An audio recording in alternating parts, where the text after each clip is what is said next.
آپ کی ہر پریشانی کا حل اسلامی کلک، مکمل اسلامی چینل۔ کان ہمارے جسم کے وہ نازک ترین اور وہ اہم ترین حصے ہیں جن کے ذریعے انسان سنتا ہے، جن کے ذریعے کسی بھی جانب توجہ دیتا ہے۔ آج کے دور میں اکثر حضرات کان کی تکلیف کا شکار رہتے ہیں اور اس کی بڑی وجہ اپنے کان کے اندر کاٹن برڈ یا اکثر حضرات چابی یا پین یا کوئی بھی چیز اپنے کان کے اندر مارنے کے عادی ہوتے ہیں، یا اکثر بچے غلطی کے ساتھ اپنے کان کے اندر ماچس کی تیلی یا اس قسم کی کوئی چیز مار لیتے ہیں جس کی وجہ سے انہیں کان کی تکلیف ہو جاتی ہے، یا اگر کسی کے کان کسی بیماری یا چوٹ کی وجہ سے بہنے لگ جائیں اور وہ اس کا علاج کروا کر تنگ آ جائیں، اس کا علاج کروا کر تھک جائیں، کوئی دوا اگر کارگر ثابت نہ ہوتی ہو اور یہ کان کا بہنا، یہ کان کی تکلیف ختم نہ ہوتی ہو، تو انشاءاللہ تعالی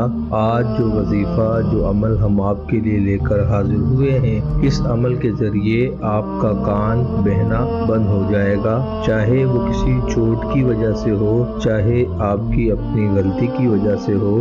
یا کسی بھی سبب ہو، انشاءاللہ تعالی آپ کو اس مرض سے شفا حاصل ہو جائے گی۔ آپ نے اس مرض سے نجات حاصل کرنے کے لیے دو کام کرنے ہیں۔ سب سے پہلے باوضو ہو کر سورہ الاعلیٰ 3 مرتبہ پڑھ کر کان میں آرام آنے تک روزانہ دم کیجیے۔ اگر آپ پڑھ سکتے ہیں تو خود پڑھ لیجیے، اور اگر خود نہیں پڑھ سکتے تو کوئی بھی شخص آپ کے گھر میں اس کو پڑھ کر آپ کے کان پر دم کر سکتا ہے۔ اس کے بعد بہنے والے کان پر ہاتھ رکھ کر سورہ حشر کی یہ آیہ مبارکہ روزانہ جب تک کان بہنا بند نہ ہو جائے پڑھتے رہیں۔ انشاءاللہ تعالی اس عمل کی مداومت سے، اس عمل کو پابندی کے ساتھ کرتے رہنے سے بہت جلد آپ کا کان بہنا بند ہو جائے گا، اور آپ کے کان بہنے کی وجہ سے جو ناگوار بو، جو ناگوار قسم کی بدبو آپ کے کان سے آتی ہے اور لوگ